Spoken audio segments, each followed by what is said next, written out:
Well, hey, coaches, it's great to have you this evening over there in Europe. This morning here in the States to our fifth quarter coaching clinic with Karl Dunbar.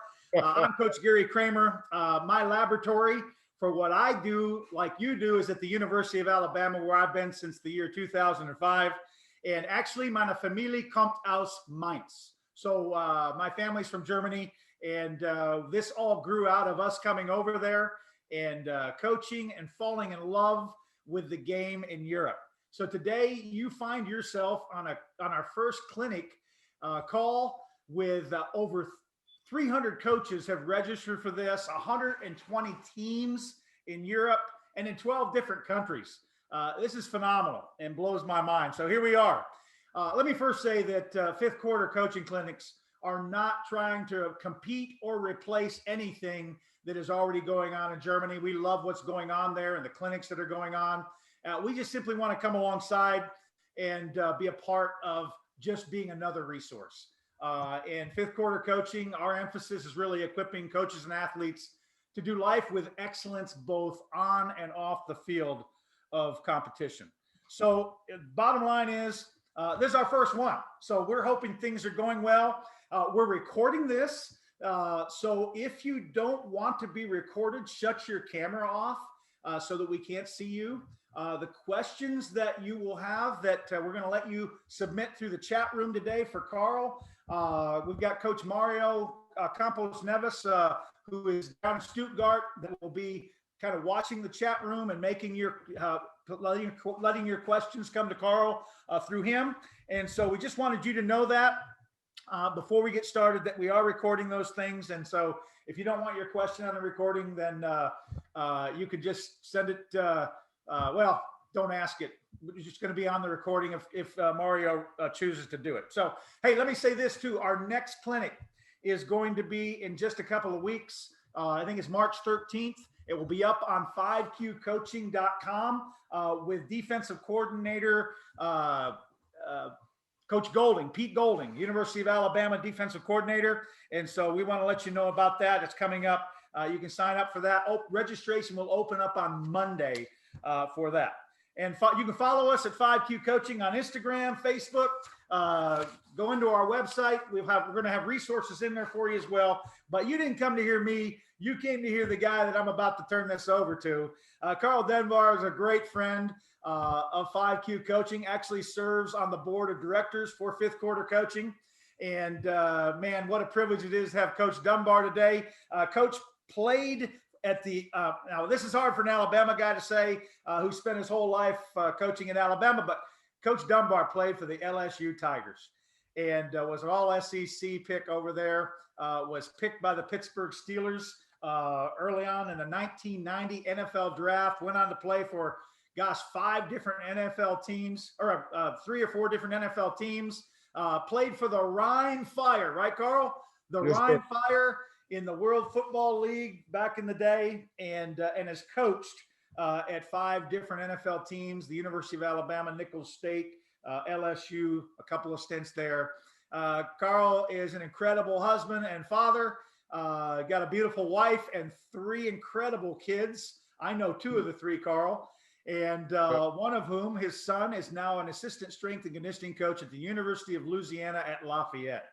And so without any further ado, Karl, we want to introduce you to our coaches that we love, and just absolutely, it's incredible that we get to invest in these guys. And by the way, guys, every time we come over there, it's not about us teaching you guys. We learn so much from you guys. This is a fraternity. And so we're not the ones who know everything about this game. We learn something every time we are with you guys as well. And so we want you to know that this isn't us talking to you. This is us talking with you in fifth quarter coaching. And so with that being said, Karl, we want to welcome you and turn it over to you this morning. Let's get on with it. Okay. Thanks for having me, Pastor Kramer.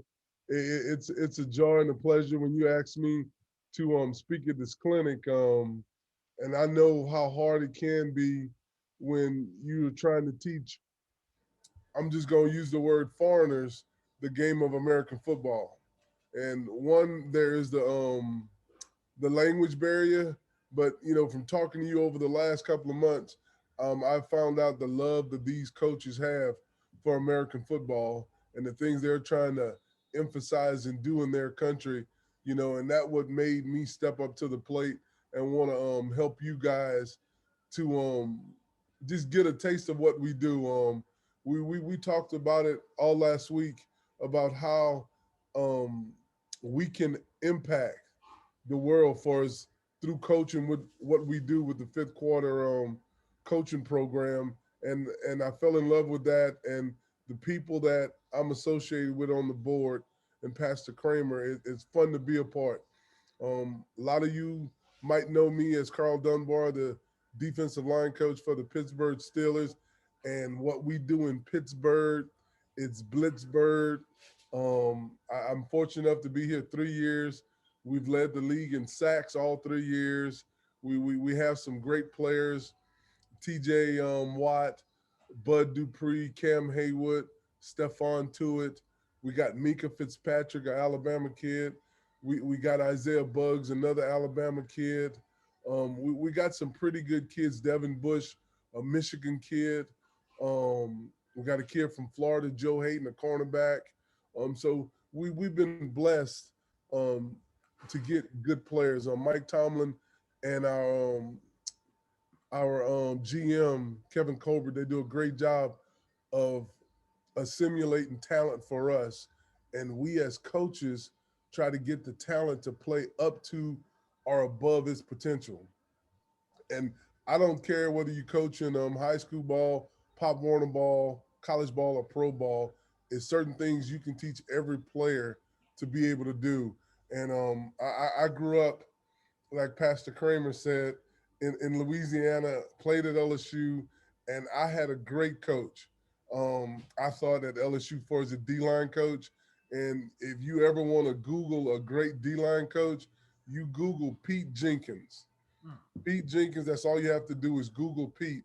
And he's a guy who he has umpteen videos on the line. And the thing that he used to tell us when we got into coaching is for every skill on the field, develop a drill. For everything you want a player to do on the field, develop a drill that simulates that. I've been so many places, even when I played pro ball, D line coaches had us doing drills that had nothing to do with what we were going to do on the field. And I think when you look at some of the drills that we're about to share with you guys, you're going to see that everything that we try to do on the field, we got a drill that simulates that same thing to put our people in a situation where they can be successful on the field. I think that's so important when you coach in football. And I think it's the same thing for quarterbacks, for running backs, for wide receivers, for DBs. Those guys want to be put in a position, or even girls, if you coaching women, they want to be put in a position where they can be successful on game day. Is one thing you do on the practice field. We don't want to waste any of our time with something that not is going to impact us as a player.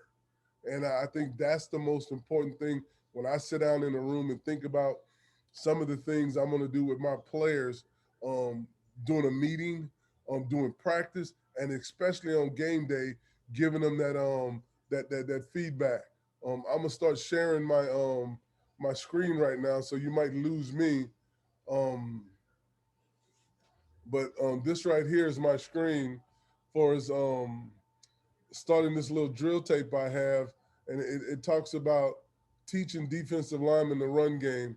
I think just like when I talk to my guys, the most important thing in our league, or I think any league I've ever coached, is stopping the run. Because if you don't stop the run, you'll never get a chance to rush the passer. And we always talk about you got to earn the right to rush the passer by stopping the run. If you can get guys in third and long, and we say in third and seven, third and eight, then you have a chance to rush the passer. But if you're giving guys opportunity to be third and one, third and two, they basically have their whole playbook to do to you what they will. But when you get them behind the chains, that's when you can pin your ears back and you can become Blitzberg. And we do a lot of 4 or 5 man blitzing. and we got enough guys, or we got good enough guys to rush the passer with 4 guys. I was fortunate this year to have 2 guys with double-digit sacks. Um, um, my man Tuitt from Notre Dame and T.J. Watt. Tuitt had 11, T.J. had 14, and Bud Dupree had 8 after 8 games before he got hurt. So we could have had 3 guys with double-digit sacks, and that would have been nice. I had that once before when I was in Minnesota coaching the Vikings. We had Kevin Williams, Jared Allen, and Ray Edwards all had double-digit sacks, and we led the league in the sacks then. And I think you might pat me on my back and said I'm a good coach, but I think a lot of that has to do with having good players. Because I've been places where I think I was a good coach, but the players didn't perform as well because the players weren't as good.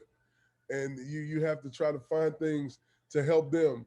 But one of the things we do every day when we sit in our meetings, and we talk about ball, let me get this thing to rolling.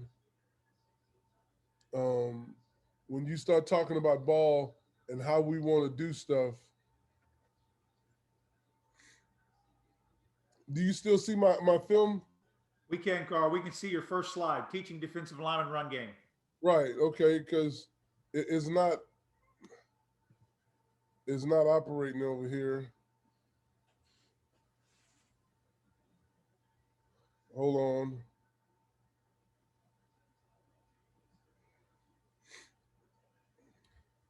We might need some more prayers, There you Pastor. go. Hit that right there. Can you see the right there?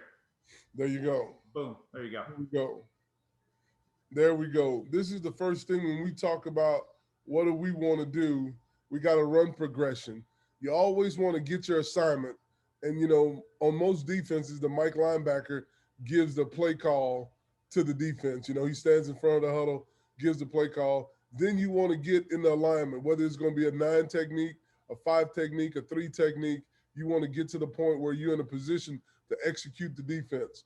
And then the next thing, if you coaching D-line or outside linebackers, you want to get in a stance that you can execute your assignment, whether it's a 3-point stance or a 2-point stance if you're standing up.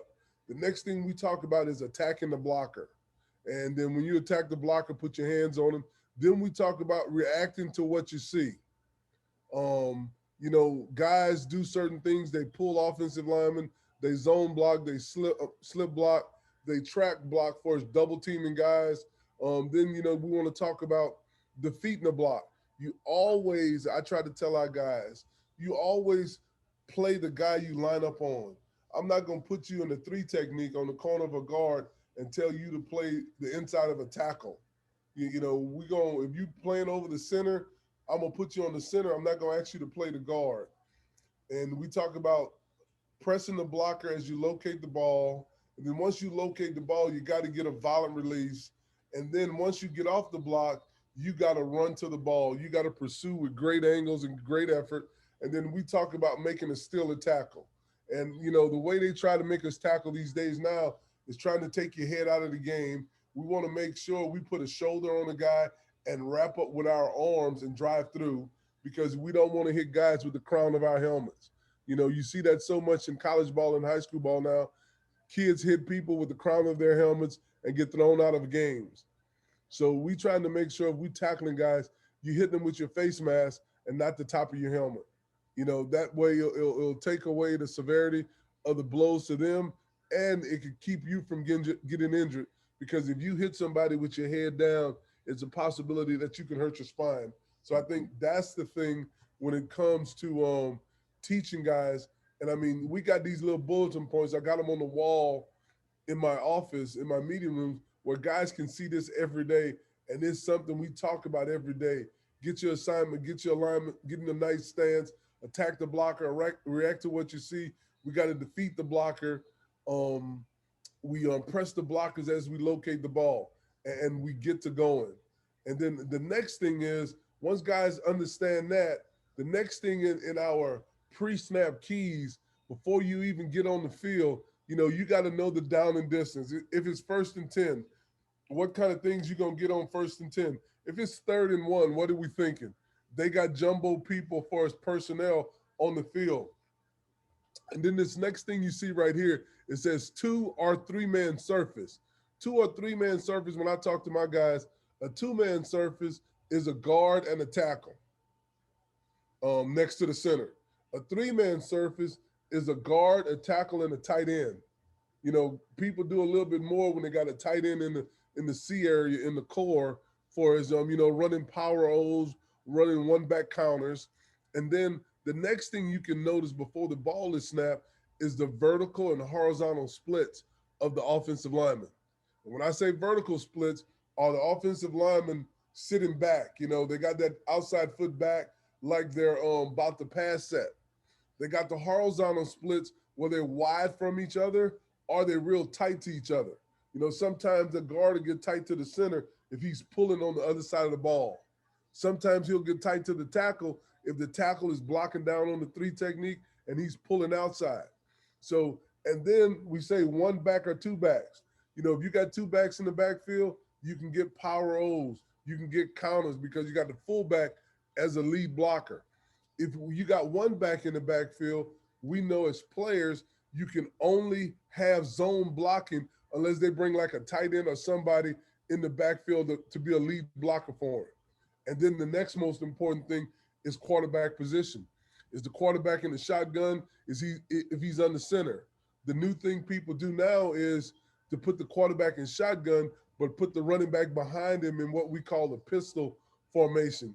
And they can still run their same runs out of the eye look, you know. So those are kind of things when we talk about pre-snap keys that our guys know before the ball even turns over. You know, and I think that's a part of the culture you build where you guys are looking. We got our strong safety saying the down and distance. We got our free safety calling out the personnel. Our offensive for not offensive, but the defensive line and linebackers lets us know whether there's a 2 man surface or a 3 man surface, and we all can tell by looking in the backfield based on personnel if it's 2 backs or 1 back, and these vertical splits and where the quarterback lines up. So it's a lot of communication that goes on before the ball is even snapped, and I think that's the great thing when you get guys believing all in the same thing. And once we get to going, we talked about Blitzburg. This drill right here, I'm going to show you. I'm going to let it roll. It's stance and stunt steps. We do a great job of stunting, and we put these shoots in front of these kids, these little step overs. So when the guys step, they can take that 45-degree angle step and get up the field. A lot of times when you look at it, I'm trying to get this thing going. Here we go. When you get this thing going right here, these guys, a lot of times they would step like this. Hold on. We can see your cursor, Carl. I was trying to get this thing to write for me. Yep. Um, Did you go up to annotate? yes, I did. Okay. Here you go. There you go. We can see it. You get them to step and then go over the bags. A lot of time guys step like this and do this and then cross over. And when they cross over, they get washed down. So the thing we try to tell our guys, instead of getting washed, what you want to do is take that 45-degree angle step and get vertical. Because we want to create vertical penetration of the field. We don't want to get washed down because if you get washed down, the running backs will cut off the backside of you. You know, so and that's why we work on these steps every day. You know, vertical steps, getting up the field. Now look at number 91. Number 91 and number 79. Watch their footwork. We're bringing the blitz from the right side. Watch the footwork. Watch them step, get vertical, use their hands, get off a block, and make plays. And you say, well, Carl, that's not nothing big, but it is when I show you clips of guys doing it the wrong way and get knocked off. Look at number 79 and number 94. Watch the footwork of these 2 guys. Just nice and easy, hold their blocks, and then they can get off the block once they get their hands on the blocker and make that play. A lot of time when guys cross their feet, they just get washed by, and good running backs make you miss and keep running. But I think that's a good job when we talk about this is a hell of a job by number 91 right here. Watch him sidestep the guy and then watch him redirect and get right back the line of scrimmage and pop this running back. You know, that's a big man moving. And we try to teach him the proper footwork, you know, in practice. You know, because you see guys cross over, and if he would have took his right foot and crossed over, he'd have never made that play because he'd have to take 2 steps to come back.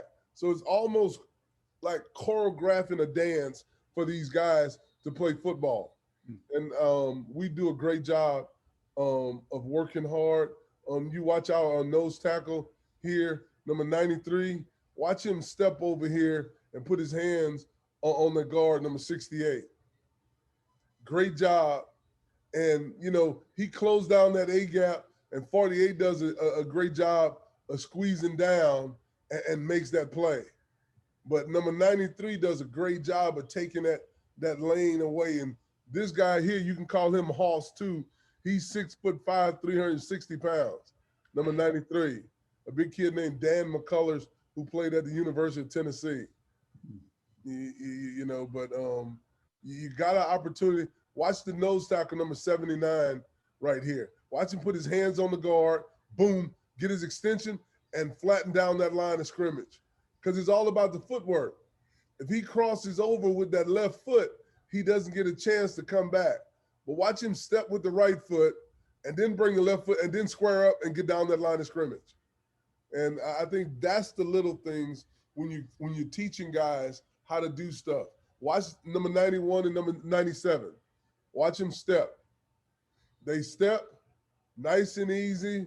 They step into their next opponent and they get their extension. Look at them close the lanes with their bodies and the offensive lineman's body.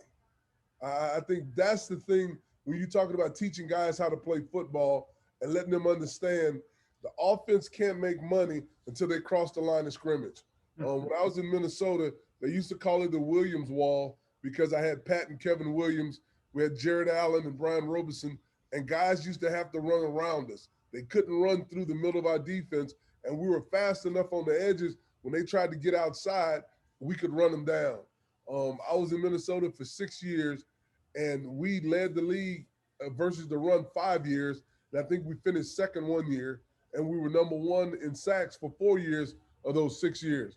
Now, it really helped me to lead the league in sacks when we got Jared Allen from Kansas City because he could really rush the passer.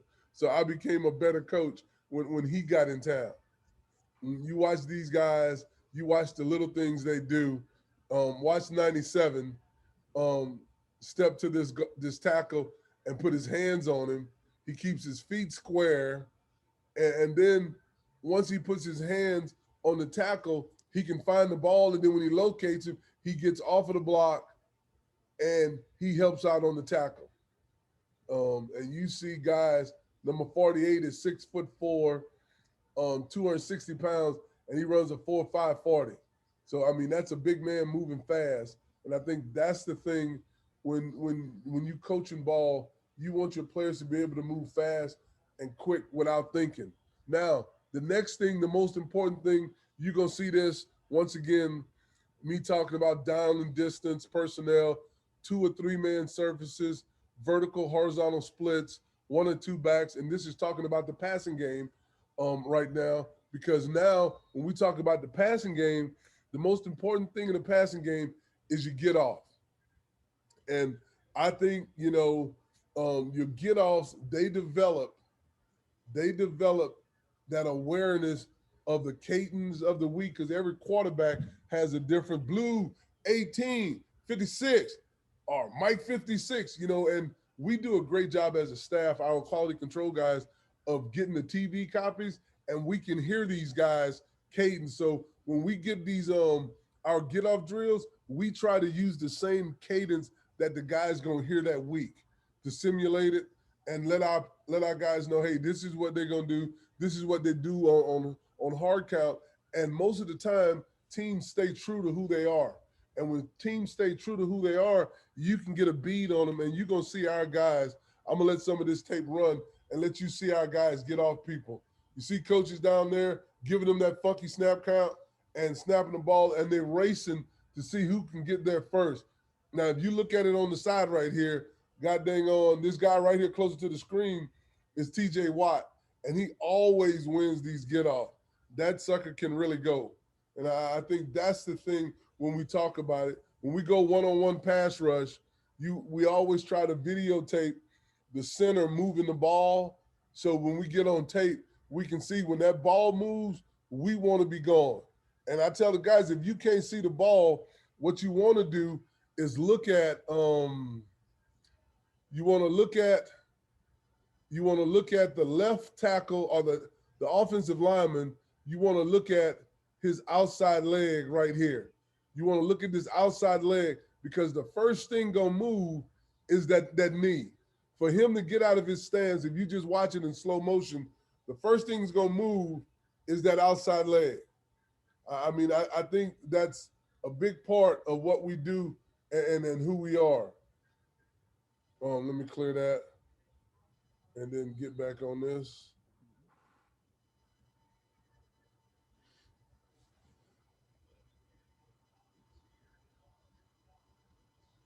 Tell you what, Coach, you're doing a great job managing all this technology for these guys. Hey, I'm having fun. I'm sitting over here. I'm feeling like our quality control guy, and I'm over here just doing it. And it's a good shot of our guys. I'm gonna try to do it one more time, and clear it. And now it's frozen on me, Pastor. Yep. So I can see your cursor. So yeah. I can see it. Yep. All right. I can't see what you're doing, but there you go. There you go. Now you see this guy get off the ball. You see these guys getting off the ball. You see that left knee of that offensive lineman. That's the thing that moves first. Mm-hmm. Well, now I put this one on here, and a lot of people say, "Well, Karl, why you put this one on here?" If you ever watch NFL games, college games, sometimes the center hikes the ball and the offensive line doesn't move. We are triggered by movement and not sound. The offense always has a cadence. When you're on defense, you triggered by the movement of the football. That's what gets you going.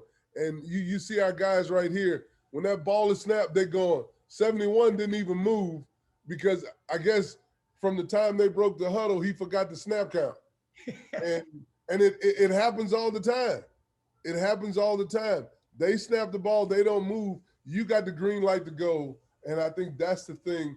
When you watch some of these guys, you watch number 91 over here, number 90, come around that edge and get that quarterback. You know, and they getting off on that ball. Watch number 97 right here. You know, he gets off on the ball. The guard pulls and the center doesn't come get him. And hey, it's not your fault you don't get blocked. You know, when that ball moves, we got a right to go. And I think those are the things we stress in practice. Ball get off. Watch number 48 over here on the left. He's shot out of a cannon. You know, because we watched them all week. The quarterback picks up his foot. The left guard hits the center on the hip, and then the center dips his head. You can see the center dip his head, and you see this guy right here. I'll let you see it. He goes back. He sees the quarterback pick up his foot, and then he tells the center, "We're ready to go." He shows him the hand. And as soon as the center drops his head, number 48 is gone. Because if they stay true to who they are, we got to get off. Watch number 91 right here. I mean, is it his fault? They hiked the ball and nobody blocked it. You know, that's why we talk about movement, getting off on the ball. The ball is the key to us moving. Watch number 97 over here on 73. 73 blocks down, 74 kicks out, and they going to send little old number 22 to block 97. That's a mismatch. And that's why, you know, you can lead the league in sacks when you got guys who get off on the ball. I love this one right here. We had this set up when they got in this offset with the tight end off the ball and number 12 in the core, they always ran the boot. They always ran the boot, and they pulled that tight end to block back on the edge. And number 90, TJ Watt, he saw that, and just watch his get off. When that ball is hiked, he's gone. He's shot out of cannon. And that's that get off we talk about that you work on. Bud, number 48, coming off that edge. Nobody blocks him. Nobody blocks him. And I think that's the important thing when you invest in time in the players. Look at 48 again. This guy he holds him. So, you get a penalty in the end zone. That's a safety. That's 2 points for the defense. And now we just talked about stance and stun steps for blitzing, and we talked about get off. Stance and stun steps are the things we try to do against the run. Your get off is your stuff you try to do against the pass. Now, I think if any of you guys or girls who out there want to do something to teach your players how to be physical, if you have any background in the weight room, if you had one drill, one lift to do in the weight room, what would it be? Would it be the bench press? Would it be the squat? The thing that we talked about when I worked in the weight room at LSU is the one drill that I would do if I could only do one drill is a power clean. It's a power clean because it uses your upper body, it uses your core, and it uses your lower body. And you got to put it together. I remember the first time I ever did a power clean, I was being taught how to do it with a broomstick because I couldn't even pick up the 45-pound bar because my technique wasn't good. And you're going to see me illustrate right here. Instead of doing a vertical power clean, we want to do more of a horizontal power clean. When you're in that three-point stance, you want to flat back it, you want to come out of your hips, and you want to strike the offensive lineman. The first thing we're going to do right here is 6-point explosion. It talks about it develops explosive power in your hips and your lower body. It develops hand quickness and supination of your hands. And when I say supination, your hands are like this, and then your hands, when they're on the ground, they go from here to here. Thumbs up, elbows in, and then it teaches the proper placement and the coordination of your hips and your hands. And we're gonna walk through this real quick. We get in this stance right here, and it's a 6-point stance. You got them on their fingertips. You got the elbows slightly bent. You got the toes in the ground. And what we want to do is come out of our hips and shoot our hands and go from the ground to the man. And I think that's the thing right here. That's that horizontal clean we talking about. Instead of going straight up, now you going at the man. You want to get those legs straight. You want to get those thumbs up, and you want to get those elbows in. We call this 6-point explosion. All you guys and girls sitting at the house right now, you sitting in the chair on the sofa, do me a favor. Take a penny and put it between your butt cheeks. Okay, you got this penny between your butt cheeks. Squeeze the penny. Squeeze the penny. When you squeeze the penny, what happens to your hips? Your hips go forward. And you're going to hear me, if you watch me on Google or whatever, you're going to hear me tell my guys to pinch that penny.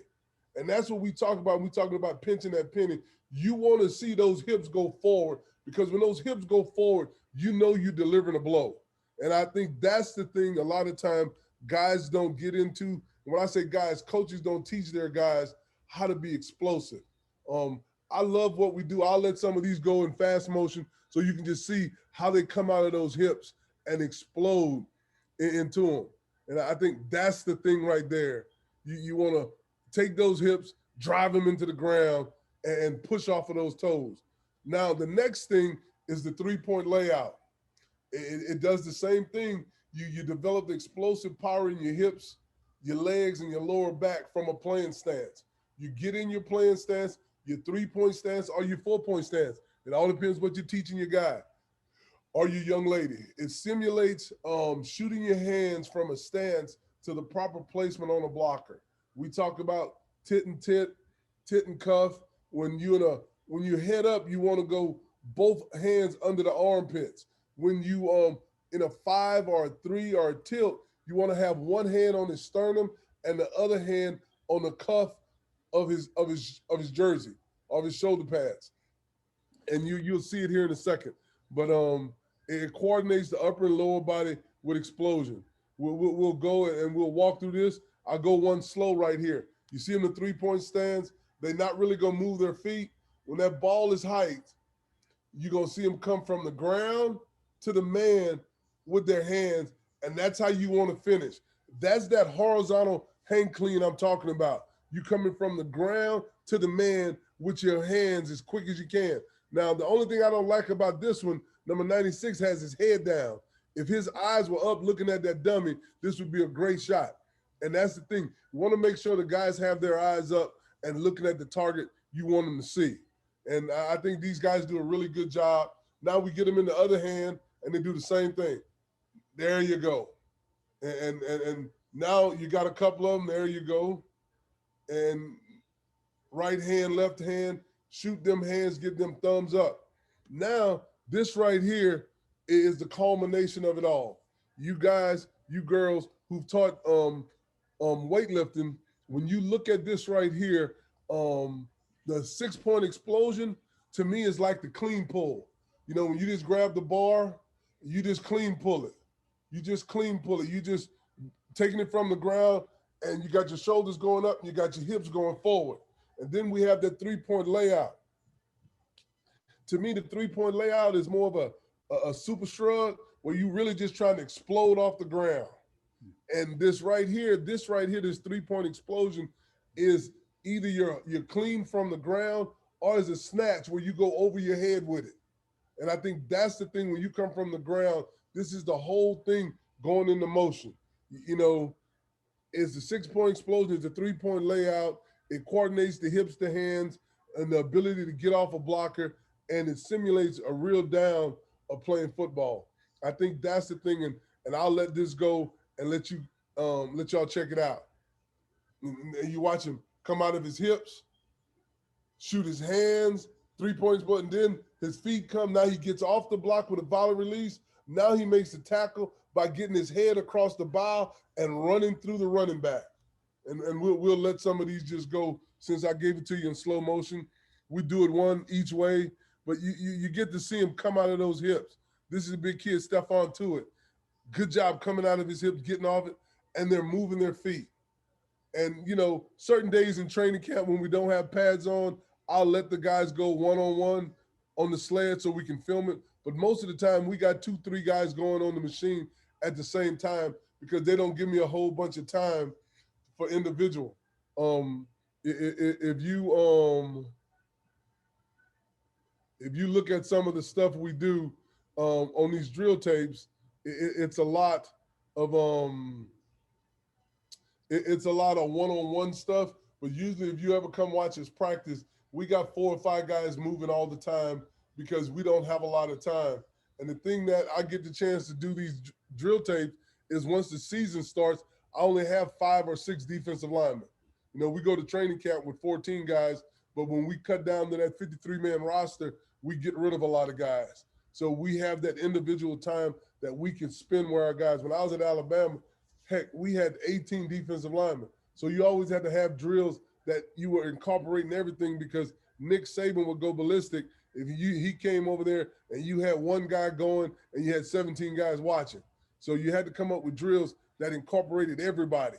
And some of these drills on this drill tape, you're going to just see 1 or 2 guys going because we don't have that abundant supply of defensive linemen. Now, I like this right here because we can do this when we don't have pads on, and it talks about the run progression, and it talks about how we attack blocks, we move on movement, we react to what we see, we defeat the block, we press the block as we locate the ball, we release the blocker, and then we pursue and make a great angle tackle. Now, on this first one right here, you won't be able to see it because you get the tail end of it. But this one right here is going to be real nice.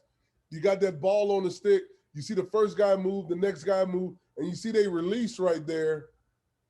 They release because they got the guy, they're pressing the block, and they got the guy going, they shuffling, they get off the block, and now they try to keep their butts between the running back and the goal line. And I think that's always important when you tackle guys. you tell guys to wrap up. And I say hug them like you would hug your grandmother for Thanksgiving. You hadn't seen her in a while. And on this one, once you hug her, you want to run your feet on contact because these running backs in our league are big enough. They don't feel that force, they can run through arm tackles. So I think that's the thing when we're doing these drills, we try to overemphasize. And that was a run block. Now this right here is what we call hip turns. They had a study done in the mid 80s about good pass rushers. All good pass rushers had good hips. Means that they could open and close their hips and still get up the field. Now what we try to, with this hip turn drill, we try to over exaggerate the flipping of the hips, stressing upper body flexibility by working a swim or rip move on air. It teaches the defender to work upfield while the hips are flipped. And you can see once again the coaching point is to over exaggerate them turning the hips. And we say by turning your hips, you make your punching surface skinnier. Because I'm square and I just don't want to run through the offensive line like this. But if I can turn and if they try to punch me, it's more of a glancing blow instead of a frontal blow. Because if an offensive lineman could get you to stop your feet on pass rush, they can give the quarterback more time. We don't want them to stop our feet. We want to be getting up the field. And you can see it's just a early drill, and we do this before practice starts, nice and easy. Now, this is real good right here. You see these guys opening their hips, pull, sliding, and then swimming. And then you're going to see them come back. You're going to see them come back, do the same thing. They're going to open their hips the other way. And the thing that I try to tell people all the time, when you do this drill, you want to go right, and left. What am I talking about? When you walk, how do you walk? You walk with your left foot and your right hand, your right foot and your left hand. But to do this drill, you got to walk like Frankenstein. You got to walk right, and left. And I think that's the thing. And you got to teach guys how to do it because it's not a natural thing. And I don't like to teach the guys the reverse karaoke because they'll kick slide their feet. And if you cross up your feet with your hips flip like this and an offensive lineman punches you in the chest, they'll knock you out of position. So, but these guys did a great job right here. You see them reaching and gathering, and then when they step and bring that arm, they come with the right arm and the left foot. Now watch these guys here. They're going to go, here they're going right. You see their right hand and their right foot is stepping. Now watch when they flip. Now they're going to flip. When they flip, they're going to go left foot and left hand. And they're going to work the left foot, left hand, and then they're going to rip with the right foot and the right hand. So it's just helping them understand what we're trying to do. And here are the guys from the stills. We'll let it go fast because I didn't show it to you in slow motion. But you see them opening those hips, boom. And then we're going to come back. They're going to double time it this time. Open it this way, boom, and then flip the hips the other way. Now, this is Raekwon Davis here at Alabama. We're getting ready for the spring game. Watch him open and close his hips right here. You see him get skinny right there because he opened his hips and you see it took away the punching surface from cotton number 66. It took away the punching surface and Raekwon was able to get around it. Here go another kid, my man Lamar King. Look at him open those hips.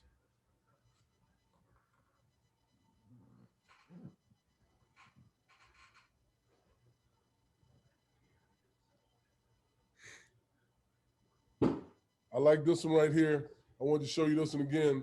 Watch him knock the hands down, then watch him open his hips right here and get on that edge. And you saw when we did it in practice, we did it for a 5-yard stint. In a game, it doesn't happen that long. But the thing in practice is you want to over-exaggerate them opening and closing their hips. And then once you get them to open and close those hips, then when they get on the edge of people, it's a whole lot easier for them to flip their hips. This kid goes both ways. Watch him open his hips this way and then counter club and come back the other way. So that was basically going left, then right. This is number 91 right here. Watch him flip his hips right there. Can you see that right there? You see him flip his hips, turn and get skinny right there in that hole? And I know you guys can't answer me back, but I understand. Yeah, thumbs up. I love y'all. Yeah. You know, and I think that's the thing. Open those hips and get skin in that hole, chase the quarterback, let's get him on the ground. Mm. Watch the same kid, now you're going to flip his hips the other way. Watch him flip his hips the other way, right there. Just get skin in that hole. And I think that's the thing when you give kids tools and then they can pick the time and place when they want to use them. Now, okay, we just fast forward through that. Let's go through it right here. And I wanted to get y'all this stuff so you can really see it. Mm-hmm. Now, this right here, this might be a ready drill. We do it pre-practice. We do a hand placement drill that we can work on getting our hands on each other. And I think it is so important for us to understand that how we doing it is pre-practice ready drills used to teach a defender to violently shoot their hands. Defender gives their hands in a tit and cup position on the breastplate of the offensive lineman. It develops hand quickness and the supination of thumb. And you know what I'm telling you, supinate, you go from here to here. I'm from Louisiana. We eat a lot of gumbo. And when we hold them soup bowls, you can't hold a soup bowl like this because they'll fall out. So you got to get your thumbs up like this. So that's why we said supinate. You got to supinate them thumbs, get your thumbs up and your elbows in. And I think that helps, you control blockers. I think that's the most important thing when we're doing this. And you're going to watch these guys real quick. You see him tit and cuff. He's on the edge. Now when he gets head up, his thumb's going to go tit and tit because they're right underneath them armpits. There you go. And they're going straight from the ground to the man. He's not cocking back. Now you step and you get on the side and you do the same thing. Tit and cuff. Right there on the side. Thumbs up, elbows in. Now we'll watch this in fast motion. Boom. They're coming back. There you go. There you go. There's little drills you can do to teach your guys how to place their hands from the ground to the man as quick as you can. That's number 79 again, the two technique. Watch him get his hands on number 66, that guard. Watch him get his hands on that guard and then press him and then look at him get off the block right here and make that play because that DB missed that tackle. He did a great job. Look at number 91 right here on number 71. Watch him get his hands on number 71. Watch him pull that pad down and get in that gap and make that play. You see him get skin in that hole? And I think that's the thing when you teach guys how to properly place their hands on opponents because you want to get them, you don't want to hit them on the top of them shoulder pads because them shoulder pads are hard and you can't grab them. You want to grab cloth and make sure you're able to get your hands on people. I think that's the thing. Now, I'll put this one on here. It's in the wrong place, but this number 90 right here, TJ Watt. If you guys know who TJ is, y'all understand he's 6'4", and he's about 250, 255. This guy he's playing over, number 71, he's an offensive tackle. He's 6'4", 330. But watch TJ get his hands on him and get his extension on it. You see him get that extension right there and then get rid of him? That's a hell of a job by a smaller guy. But he's playing with leverage because he has his knees bent. His hands came straight from the ground to the man. And I say the ground because he's in a 2-point stance, but watch him go from right there straight to that guy's chest, press him out like that 3-point layout, and then get his release and make that play on that running back. That's a hell of a gig. That's why, some of these guys are considered, top players in the NFL because they can do those kind of things against bigger players. I love this shot right here by number 93. He's on the nose. Watch him attack this center. Watch him knock that center back. And he gets an extension right there. Beautiful. But he gets off the block. He doesn't bring his feet. So what does running back do? He runs through those arm tackles. So it was one way to do it that the guy made the tackle. Now this guy, he did everything right except bring his feet. Now he's going to clap his hands because you can see it right here. He does everything right, get the guy explode, and he doesn't bring his feet. He doesn't bring his feet, so the run back run through his arms. So it's a motion that you got to teach your guys how to come out of their hips, bring their feet, get off the blocker, disengage, and bring your feet with you so you can be able to make these plays. I think is so important. And I think that's the big thing. You watching these kids right here, watch the nose tackle and the 3 technique. Right here, the nose tackle and the 5 technique playing on number 74. Watch them attack them offensive linemen and watch who blocks the linebacker. Nobody. He just runs straight through the hole because we occupying these guys with our hands. Now, the thing I try to teach my guys right here is this. Okay, hold on. Yeah. The thing I try to teach my guys is this, when we get off of blocks, and I got this kind of backwards, but I wanted to show you this first. We teach 2 types of releases, a shrug release and a swim release. And why you say that, Coach? Because we believe when the ball is in between the tackle, in the tackle box, if you rip off a block, you turn your body, and good running backs gonna cut off of you. But if you 2-hand shrug and swim release, you get to keep your body square, and then you can go right or left with them when they're making their cuts. So I think that's the most important thing. It trains the defender to press the blocker with his arms extended while locating the ball. It simulates a violent 2-hand shrug or swim release off the blocker. The defender finished by shuffling off the blocker laterally and ending in a good functional football position. What's a good functional football position? On the balls of your toes, your knees bent, your chest up, and your neck on a brace. That's a heck of a football position when you coming off to make a tackle. Now, you're not going to always be there because the ball is always moving. It's not like shooting fish in a barrel or something like that. But you want to be able to bend your knees and go left and right. And when you're going to see some of these drills, you're going to understand what I'm talking about. You see them get off and shuffle off and make these plays. Get your extension, boom, get your release, and move your feet. Same thing. They just going to go the other way. There you go. I think it's so important. Everybody gets to do it. We get them to buzz their feet like they're pressing the block. Now you put the ball in it, and you see them get off. And, we always try to use the ball. When we first start teaching the drill, we don't use a ball. We teach them the drill how to do it. And then once they understand the drill, we put a ball in it because everything we do on defense is by movement, not by sound. Not by sound. It's by movement. Because if you move on sound, you're going to have a whole bunch of 5-yard penalties for being offside. So we try to get our guys to understand when we first start doing the drills, we're going to do them without a ball. But then when you put your hand on the ground, we're going to put a ball to simulate real football talk. And I think that's the most important thing when we're doing it. These guys do a really good job. And you see these long lines with one guy going. Hell of a job right here. If you look at the nose tackle, number 79, Javon Hargrave, he left us and went to Philadelphia. They gave him I want to say a 5-year deal for $42 million, and we couldn't afford him anymore.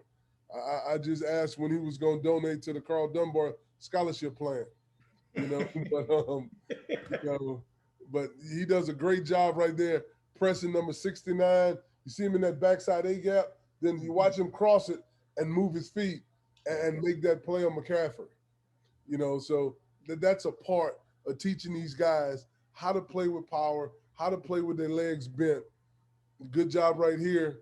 Look at number 77, the offensive tackle from New England. Cam Haywood gonna jack him up, gonna throw him away, and he stays square. And you see him make that play right there. It's being violent with his hands. Look at number 77 laying on the ground because, Cam got rid of him like a wet newspaper. Look at number 76 and number 61 from the Raiders. Watch those 2 guys. Watch their pads. Those guys got their hands on them. Watch them. They got him jacked up. He can't go in the B gap because he sees 93, and then when he goes in the C gap, there goes 97 and 48. That's the little things you teach guys how to do with these drills. And I get excited. Now, this right here is number 90. This is it. Watch him bomb that guy, knock him down, and make that play. Now we got it from the end zone. Now you can see it from the end zone. You see these guys. Watch him on this big-ass tackle. Watch him punch him, boom, get off of him and make that play. Now that's ball. That's ball, and I think that's taking what you do in the classroom to the field. Same thing right here. We got this shot again of these the number 73 and 74, and nobody blocking that linebacker. But you see those two defensive linemen. You see they got their extension. Those linemen can't knock them off the ball. And then once they see where that ball's going, watch him get off those blocks and help number 54, make that play. I think that's the thing when you talk about team football, stopping the run is awesome. Look at number 91 right here. Watch him get his hands on that offensive lineman. Offensive lineman trying to cut him off, and the tight end's coming down on his hip, and he keeps his hands on that tackle, and he feels it, and watch him throw the tackle away, come back, and make that play on Lamar Jackson. That's a heck of a play by number 91. And I think, you can teach them to do that kind of stuff when you got these drills set up for them. This is a hell of a job right here. This right here is on number 86, the tight end. This is number 91 again. Watch him squeeze that C gap with 86. He got his extension on 86, takes away the C gap. He sees the puller and the running back coming. Now watch him throw 86 out the way. Watch him shuffle over, get back to square, and make that play. That's a heck of a job. And I think that's some of the little coaching things you can do.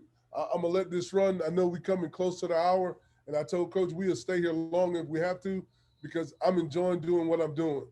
These guys do a great job. Number 94 does the same thing right here. If you can see, number 94, he's playing a 6 technique on the tight end. See him take away that C gap. He sees the fullback go outside, but he takes his time because he's waiting on the running back. Because if 94 jumps outside too quick, 22 is just going to hit that gap. But he waits for 22 to cross his face. Then he throws 89 away, and he makes that play. That's a part of being patient. And you talked about pressing the blocker as you locate the ball. That's so important. That's so important. And, this next thing we're gonna talk about right here is what I really love.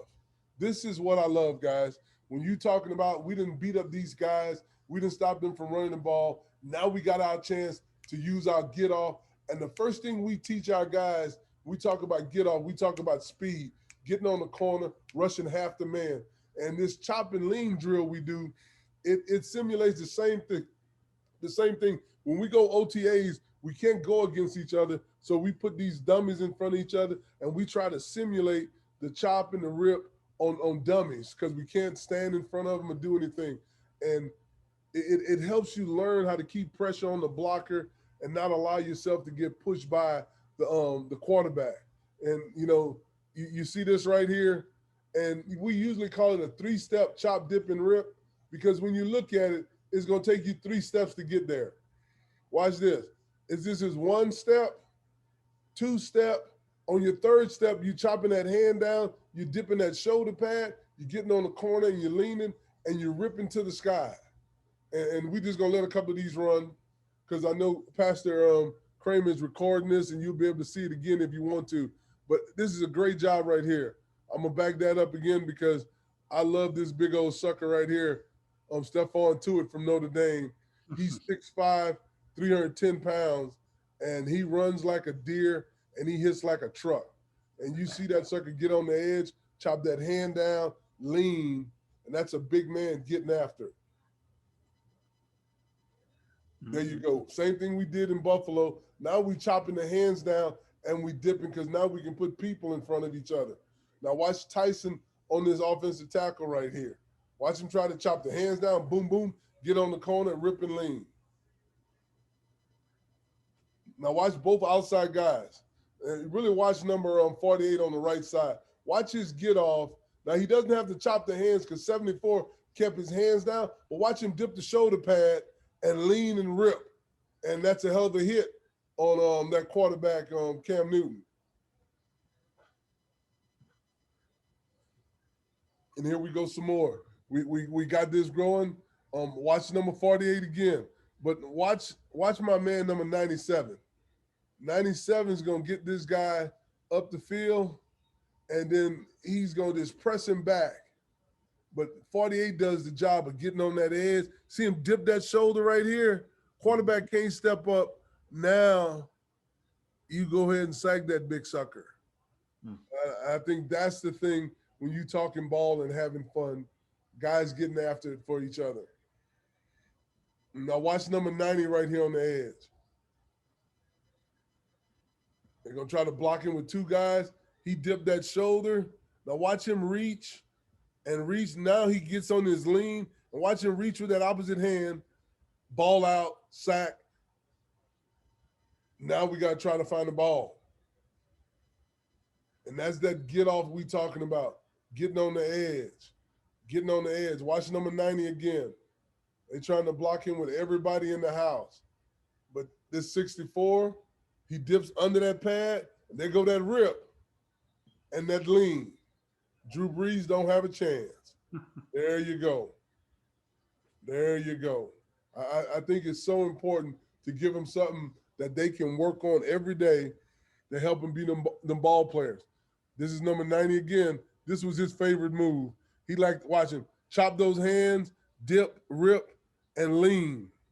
Now, if you're fragile, you can close your eyes at this minute because it's going to get ugly here in a second. Yeah.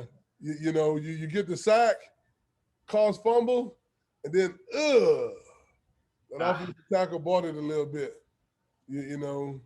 So lucky his foot didn't get planted under there. He came back, I think, in 2 weeks. But yeah, it's a thing. Now, this thing right here, let me back this up one more time. We call this the long arm. And we helped our guys. I was in Minnesota, and we had a really good special teams coach, and he used to always talk about one arm is longer than two when you're attacking guys down the field. And I had this big old kid who was 6'7" with some long arms, and he wasn't really good at the pull, slide, swim, opening his hips. So we had to figure out something for him. And I talked to the special team coach, and I asked him, hey, what is this one arm is longer than two? He said, Carl, when our guys are running down on kickoff and punt coverage, we try to get them to stab the guys with their inside hand so they can control them and then get off them and make the play. So I'm watching this film, and then I'm like, whoa, okay. So all he wants to do is stab the guy with his inside hand, and when the guy tries to plant and stern himself up, then you knock down his outside hand or his other hand with your outside hand. And you're going to check this out right here.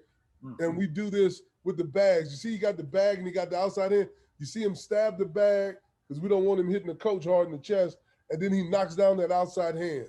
Watch him stab the bag, boom, knock down the outside hand. That's that principle of one arm is longer than two. Watch him stab it, then knock down the outside hand. Stab it, and then knock down the outside hand. And now let's go. Now, once you done got the guy to overset because you done beat him outside, now you can come underneath because he's oversetting, and it basically becomes that Reggie White hump move. You get him running outside because you done beat him outside, and now you can come underneath. And this is the kid right here, Jamie Mitchell, number 92. He played at the University of Ole Miss. This kid right here is 6'7". This drill was made for this kid right here. And he was the guy who we named this a long arm for, because we used to call him kickstand because he was so long and skinny. This is my man, Lamar. This right here is LeBron Ray. He had number 90 on, but this is LeBron Ray. Watch him stab 67 in the chest, then knock down that outside hand. And that's just what you want. That's the same drill that we're just working on. For every skill, develop a drill. This is a good job right here. Now you're going to see this guy, he didn't beat him with the long arm. Now watch 76 is going to open his body up, and he's going to come underneath. Boom, now he comes underneath and powers that inside pad with a rip. Same thing here. Boom, power that inside pad and come underneath. Boom. You see him lift that guy right here?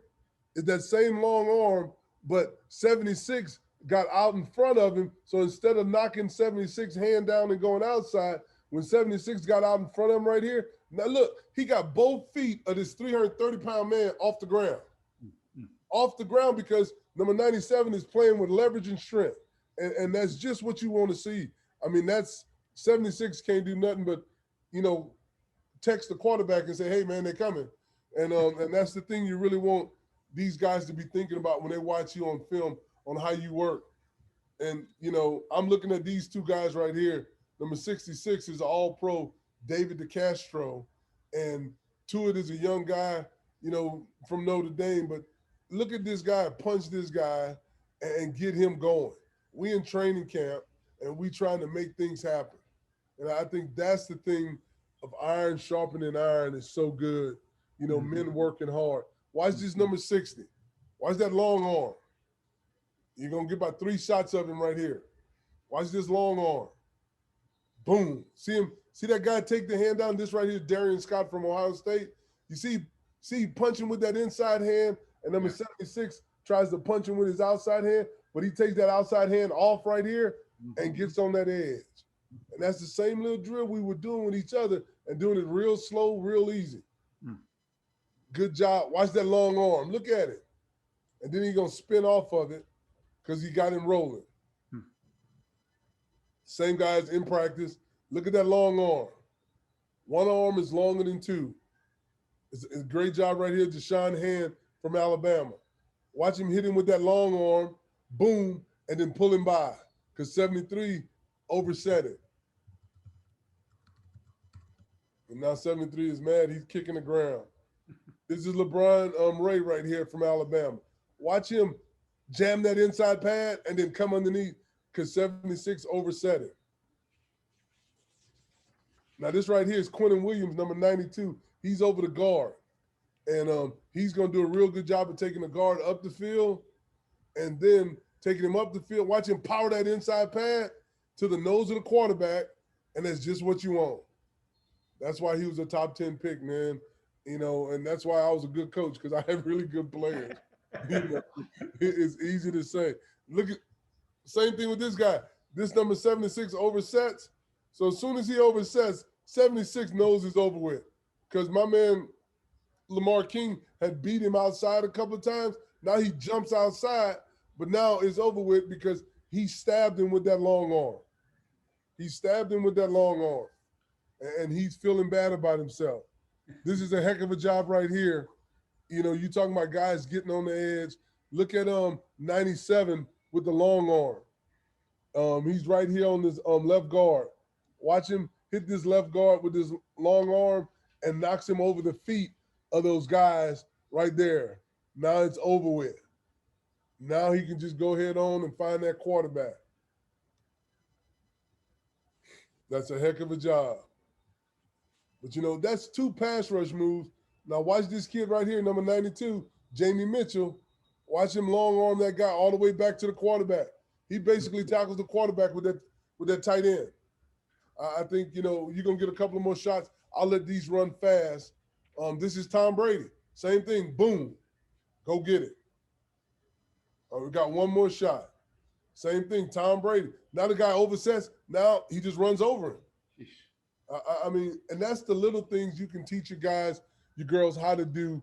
Hey, same thing. Same guy on the left side.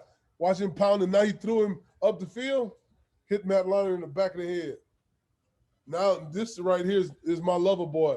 This right here, when I say my lover boy, Jared Allen loved this move. He's number 69 on the right side. Watch him get on the edge.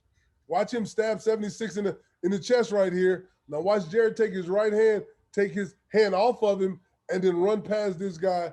And when you sack Aaron Rodgers in the end zone, it's a safety. It's 2 points. You know, and that's the thing you talking about love. Same thing. This is number 92 on the left side. Jamie Mitchell on this tackle. We playing against Detroit.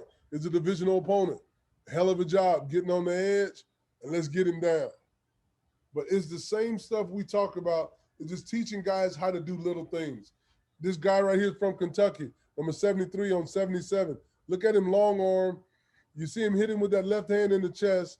Now watch him take his right hand, get the hand off of you, flip his hips, and then get the ball out of the quarterback hands. Boom. We'll take that interception or fumble recovery, whatever you want to call it. But it's Vikings football. I think that's the thing when you look at this and you learn from it, it's a whole bunch of little stuff that we can do to help our players become better football players. I think that's the thing. That's the end of the tape. I just wanted to make sure we got everybody a little bit of what they wanted. And now, if you want to open up the screen for discussion, we can do that. Yeah, we've got some questions coming at you, Coach. Wow, I feel like we just walked into the Library of Congress, and a little overwhelming, but wow. I got some great quotes here. It's not your fault you didn't get blocked. Right, yeah. Right? And walk like Frankenstein. Bring your feet with you. There you go. And then get smaller through the hole. I love that. And then obviously I love, you made a drill for the kid. Like, this is the NFL. Right. You made up a drill for that one player. Not just, I mean, that just was incredible to me. So, hey, I want to turn it over to Mario. Mario, we've got some questions that have come in from some coaches, but man, Coach, this is good stuff. Go ahead, Mario. All right. Thank you, Gary. So can you hear me? Everybody good? Hearing me? Yes. Okay. Hey, first of all, thank you so much, Coach Dunbar. That was awesome. One thing I would like to address to all the coaches is film practice, not only the plays.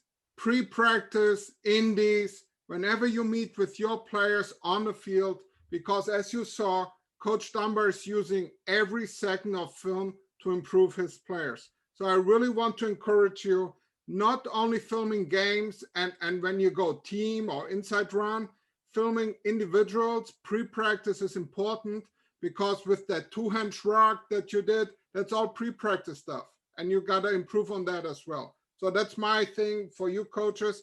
Coach Dunbar, we have a couple of really good questions. So first question, how do you teach block recognition?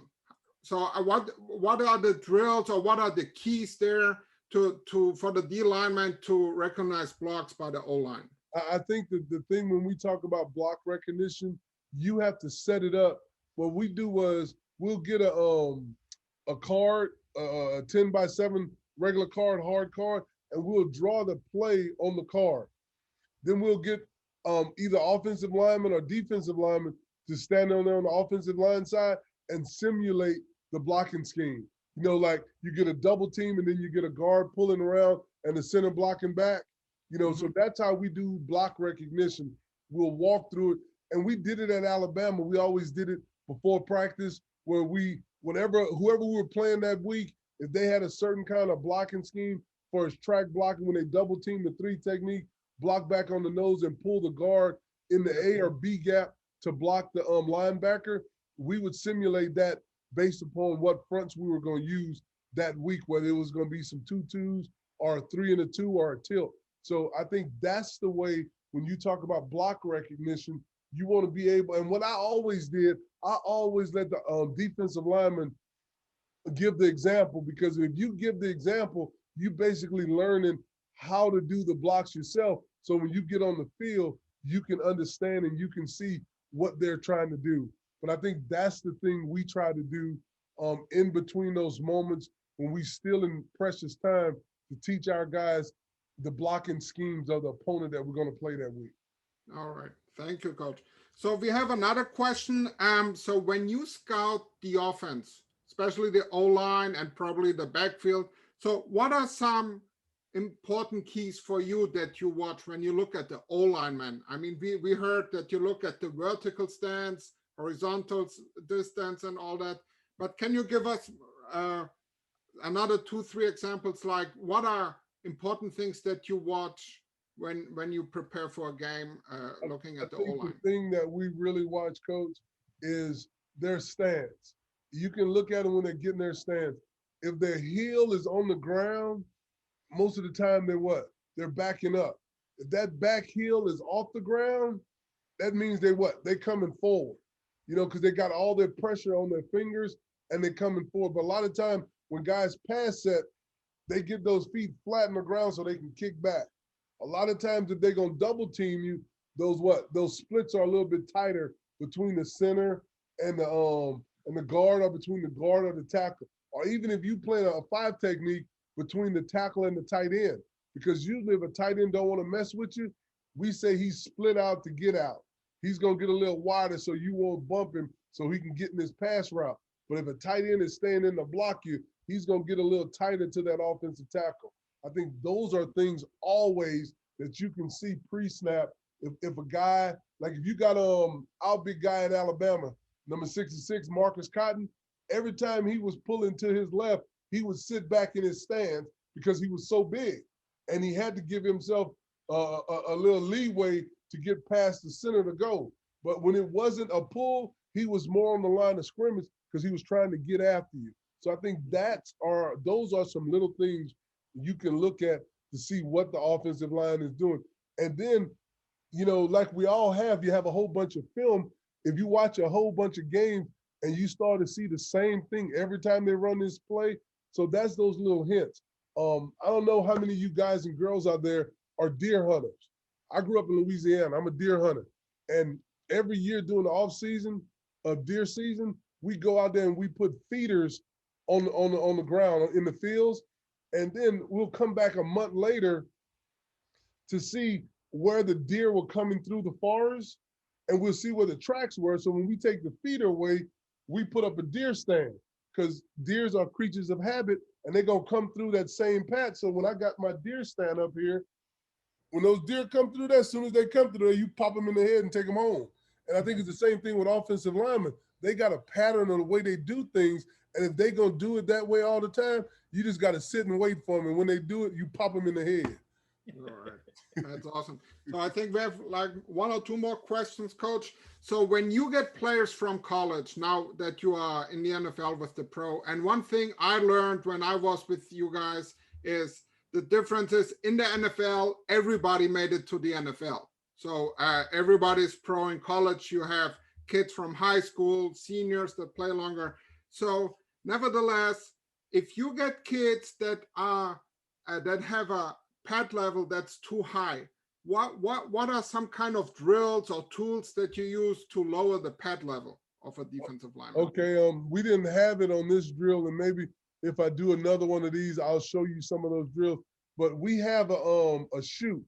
Mm-hmm. We have a chute that's about 4.5, 5 feet tall, and we put dummies in the bottom of the chute where they have to bend their knees and go over the dummies, but you have to keep your head down, and that helps, I think, with guys' pad level. I know the offensive linemen do it all the time they call it chutes and ladders. When they go through the chute and they walk that little thing down the ladders, we do them on the defensive line too. We got a little chute that we go through. We had it at Alabama that we will go through it. And next time we do one of these, I'll make sure I have that on there. But that's so important to get guys to play with their knees bent and not bend at the waist. Because when you bend at the waist, you bend over.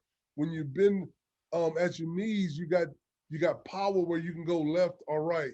You know, we always talk about that, man, putting the tailgate down. When you put the tailgate down for us bending over, all your supplies are going to fall out. And you don't want your supplies to fall out. So you want to keep that tailgate up and bend your knees. Use those shock absorbers, and that's what we call your knees. Yeah, thank you, Coach. One tip from my side to all the coaches, if you don't have a chute, use a broomstick, also ein Besenstiel, or any kind of stick like I have here, my GoPro stick, and you can use that to keep those guys low, you know. So be creative, be flexible, and invent, okay? Because how Coach said, it's about making the players better. Right. Okay. We use PVC pipe and glue. That's what Yeah. And it was a stick going here, a stick going here, then we had 2 sticks up top, and it was just one stick, and we had a little thing at the bottom so it wouldn't fall over. And that's what we went through until I got at one of those bigger schools, and then we could spend a little bit more money and get better equipment. Yeah, but I think a broomstick, everybody can go to Hornbach, Lowe's, or whatever and get one. Yeah. There you go. Yeah. So I think we have one more great question. So hand technique. So do you look into other sports, for example, any kind of martial arts thing or fighting techniques to use to practice hand fighting, hand placement, hand replacement? Well, everybody likes to look at the Bruce Lee thing. You know, Bruce Lee had this pole. We had the little sticks hanging out on it. And we had one in the weight room at LSU where it'll make your forearms tougher. But I think any kind of hand movement that you want to do is great. And I think the more you emphasize hand fighting for grabbing things, not just hitting them, but grabbing them and shaking them, you get your guys mentally prepared that I got to use my hands every day. But I really did like that Bruce Lee board where you got to hit it. It worked on your forearms and it got you tough. Because if you watch football today, a lot of guys try to avoid guys, and that's great. But sooner or later, you got to attack somebody. And if you don't know how to attack people, you usually fall behind. So I think that's the thing that we try to teach the guys in Minnesota, in Chicago, in Alabama, and now here in Pittsburgh, that we're going to attack people. When that ball is snapped, we're going to get rid of people, and we're going to humiliate your running back, and we're going to destroy your quarterback. And I think that's the mentality you got to give your guys over and over and over to get them thinking the way you want them to play. You know, it's different if we go into an ice cream party and we're going to sit in the backyard and hang out. But we going to a goddamn Motley Crue party and we're going to be in the mosh posh and we're going to be throwing bodies around. And I think that's the thing these guys got to understand. And you got rules that you got to play in between, but you can't take the physicality out of the game. And I think by using your hands, you put more of the physicality in your control. Because when you hit guys with shoulders and forearms, they can grab you and throw you around. But when you come out of your hips and you put your hands on people, you can distort and you can distribute them where you want them to go. So I think hand fight, anything you do with your guys and girls, you can have fun for showing them what to do. That's awesome. I think wrestling would also be a good sport for defensive. Yes. Hold on each other. But we don't have that much time to hug you. We can't be wrestling. We got to hit you and throw you away. Yeah. All right. So I think that were the most important questions. So Coach Dunbar, thank you so much. So Gary, back to you. Yes. And Coach Dunbar, once again, I know on behalf of all of our coaches, we want to say thank you to you. We're getting comments in the chat room, and we really appreciate you making time for us in the midst of your getting ready to have OTAs yourself with the Steelers there, get going on that. But we really appreciate that. Guys and gals, I want to say thanks for what you do, coaches, and the investment that you make in your players. And we know that not all of you do it full time like myself or like Karl. And so we appreciate all that you do in growing the game, but especially in growing the players. We appreciate you guys doing that. You guys